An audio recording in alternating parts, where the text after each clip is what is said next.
Hi there. Before Christmas is upon us, I wanted to send this little update, and this will be accompanied by a letter that will include some more information about the journey towards the place of springs. But I'm sitting here in my bedroom in the south of Spain, and I'm thinking of all of you. I'm thinking of Rita there in Harpenden, I'm thinking of David and Sheila in North Devon, and I'm thinking of you where you are, and just very aware that all together as God's people around the world, we are in this season of Advent. We are all invited into a season of waiting, and we're waiting for a promise that on the one hand we know has already been fulfilled, and on the other hand we are not yet experiencing in its fulfillment.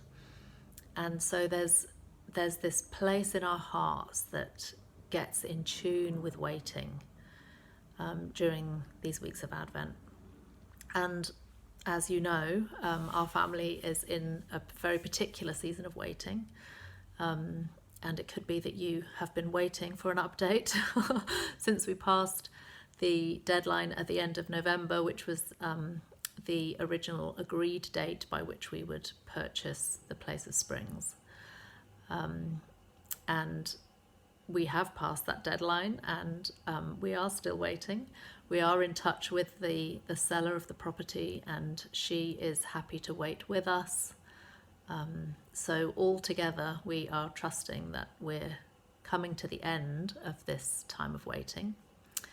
But before we do, I thought that I would reflect a little bit on the work of waiting. What does it mean? What is it meaning for us in very real ways to wait? And maybe there's some thoughts that are part of this that speak to our Advent experience. I don't know. The first thing that occurred to me as I was thinking about this was waiting is hard, but it's not complicated.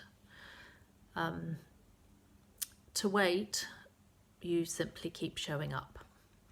You keep saying yes to the promise that is ahead, the hope that is ahead, and you keep showing up. That's not a complicated thing. I think it's not hard to get an A+ in waiting, as in showing up. But waiting is hard. It's demanding. It requires energy. It puts us under a certain kind of pressure to be waiting.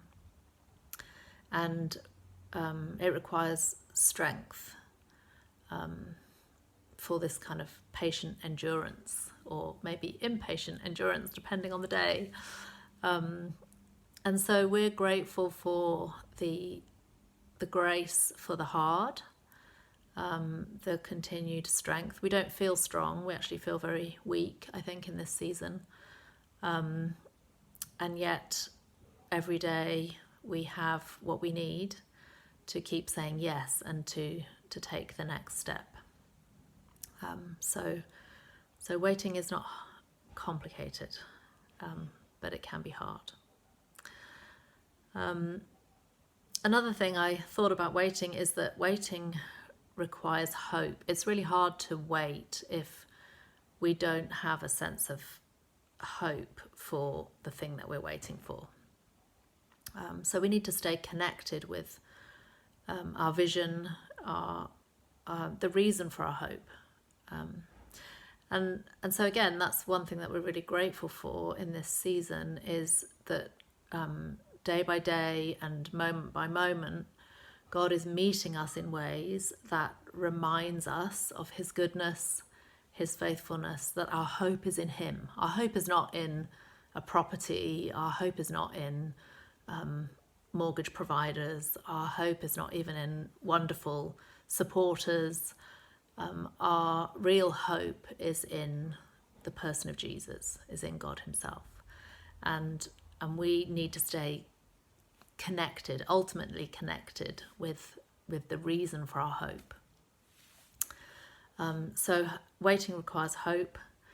And waiting requires a certain amount of support. It's hard to wait when you're on your own.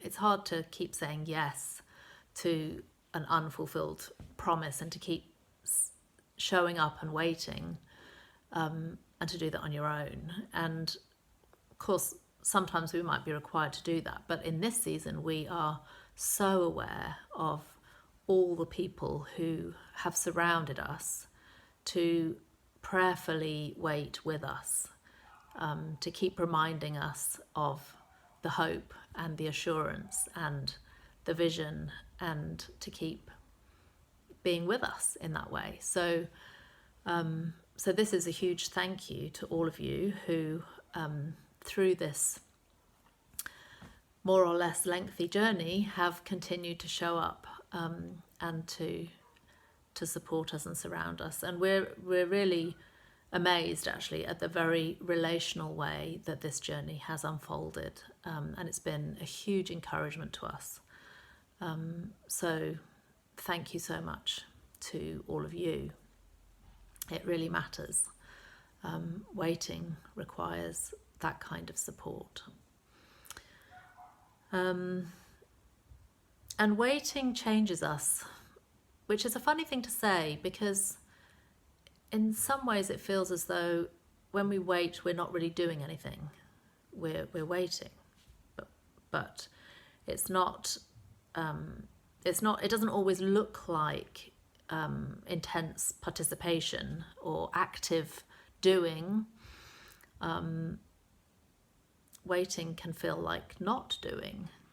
But there's something about waiting that does work within us. And if I were to try to describe how that feels for me, I think I would say, there's a lot of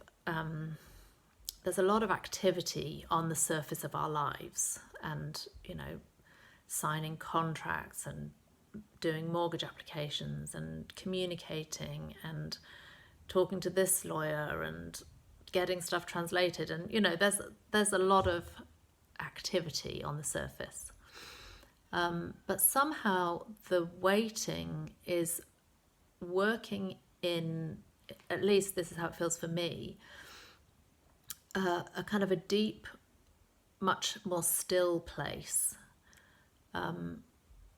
which I think is a place of trust. It's a place of being grounded in God, and somehow the waiting has invited us into a deeper experience of that, if I could put it that way. So I don't know in this season what your waiting looks like. We're very aware of friends who are waiting for healing, friends who are waiting for breakthrough, waiting for answers, waiting when it feels like there are no answers. And whatever your particular experience of waiting, we are all together waiting, aren't we, for the fulfillment of all that is promised in Jesus. And it seems as though in this particular era, global era,